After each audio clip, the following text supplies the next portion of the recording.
ওই সামনের বাড়িটা একটু দাঁড়াবেন, আমার বান্ধবী উঠবে এই বাড়িটায়। আয় বস। ওইভাবে কি দেখছো? কিছু না। এটা আমার বান্ধবী, তুই না। এটা তোর রবুদুল্লাহ ভাই। ভালো আছেন ভাই?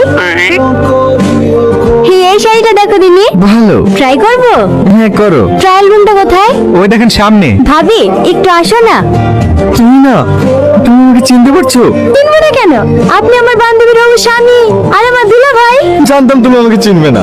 আজ থেকে 2 বছর আগে তুমি বাসা চলে রসুলপুরের ওইদিকে গেছিলে না? হ্যাঁ, রসুলপুরের পাশের গ্রামে তো আমার খালার বাড়ি। সেই দিন আমি তোমাকে প্রথম দেখেছিলাম। হলো চুড়িদার, খোলা চুল, কপালে ছোট্ট একটা কালো টিপ, ঠিক যেন আমার হৃদয় আকাশে স্বপ্ন পড়ি।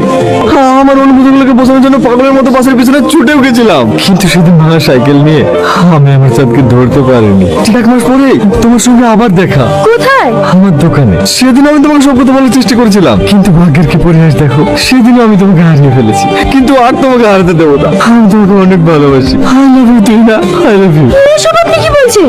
আপনার কি মাথা খারাপ হয়ে গেছে? আর 1 সপ্তাহ বাদে সাথীর সঙ্গে আপনার বিয়ে। সাথী শুধু আমার বান্ধবী না, ও আমার বোনের থেকেও বেশি কিছু। তাই এসব উল্টোপাল্টা কথা আমার সামনে আর কখনো বলবেন না।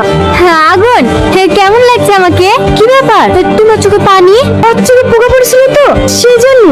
দেখি দেখি। হ্যালো তুহিনা। হ্যাঁ কে? আমি আগুন। আপনি আমাকে ফোন করেছেন কেন? তোমার সঙ্গে আমার কিছু কথা আছে। আপনার সাথে আমার কোনো কথা নাই। দয়া করে আমাকে আর ফোন করবেন না। এ ফোন করেছিল? চিনিনি মা, রং নাম্বার। নাম্বার কোথা থেকে পাই তোর? তা আমি কি